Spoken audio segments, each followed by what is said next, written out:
நண்பர்களே 125 சிசி பைக்குகள் அப்படின்னு நீங்கள் வந்து எடுத்துக்கிட்டிங்க அப்படின்னா ஹீரோ நிறுவனத்தில் வந்து கிளாமர் பைக் இருக்குது. ஹோண்டா நிறுவனத்தில் பார்த்தீங்க அப்படின்னா ஷைன் பைக் இருக்குது. அதே மாதிரி வந்து யமகா நிறுவனத்தில் வந்து சல்யூட்டோ பைக் இருக்குது. அதே மாதிரி வந்து பஜாஜ் நிறுவனத்தில் வி அப்படின்னு சொல்லிட்டு ஒரு பைக் வந்து விற்பனையில் இருந்துச்சு. 125 சிசிலையும் விற்பனையில் இருந்துச்சு, 150 சிசிலையும் விற்பனையில் இருந்துச்சு. 125 சிசி பைக் வந்து போன வருஷமே பார்த்தீங்க அப்படின்னா டிஸ்கண்டினியூ பண்ணிட்டாங்க. 150 சிசி பைக்கை வந்து இப்போ வந்து மார்ச் மாதத்தோடு வந்து டிஸ்கண்டினியூ பண்ண போகிறதா வந்து அறிவிச்சிருக்காங்க. டிஸ்கண்டினியூ பண்ணுறதுக்கு வந்து முக்கியமான காரணம் என்ன அப்படின்னு கேட்டிங்கன்னா சேல் தான் வந்து முக்கியமான ஒரு காரணம். இப்போ ஜனவரி 2019 மட்டும் பார்த்தீங்க அப்படின்னா பல்சர் சீரிஸ் பைக்குகளோட விற்பனை வந்து 122% வந்து அதிகரிச்சிருக்கு.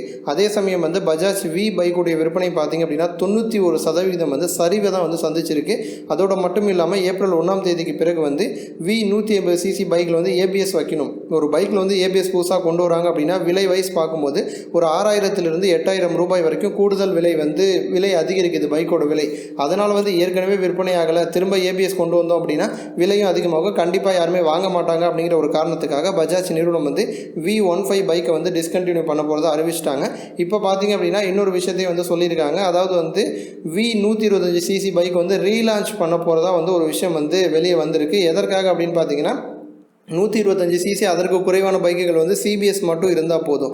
125 சிசிக்கு மேலே இருக்க பைக்குகளில் தான் ஏபிஎஸ் வந்து கட்டாயம். ஒரு பைக்கில் வந்து புதுசாக சிபிஎஸ் வசதியை வந்து கொடுக்குறாங்க அப்படின்னா அதிகபட்சமாக 600 800 ரூபாய் வரைக்கும் தான் வந்து செலவாகுது. அதே சமயம் 125 சிசி செக்மெண்ட்டில் பஜாஜ் நிறுவனத்தில் எந்த ஒரு பைக்குமே வந்து கிடையாது.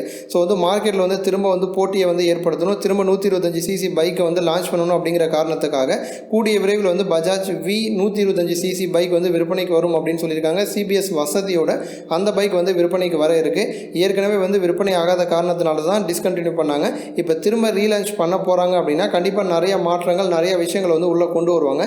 ஸோ என்னென்ன மாதிரி மாற்றங்கள் வந்து கொண்டு வர போகிறாங்க அப்படிங்கிறத நம்ம வந்து பொறுத்திருந்து பார்ப்போம். இந்த வீடியோ பற்றின உங்களது எண்ணங்களை கமெண்ட் பண்ணுங்கள். இந்த வீடியோ உங்களுக்கு பிடிச்சிருந்துச்சு அப்படின்னா மற்றவங்களுக்கும் ஷேர் பண்ணுங்கள். நன்றி.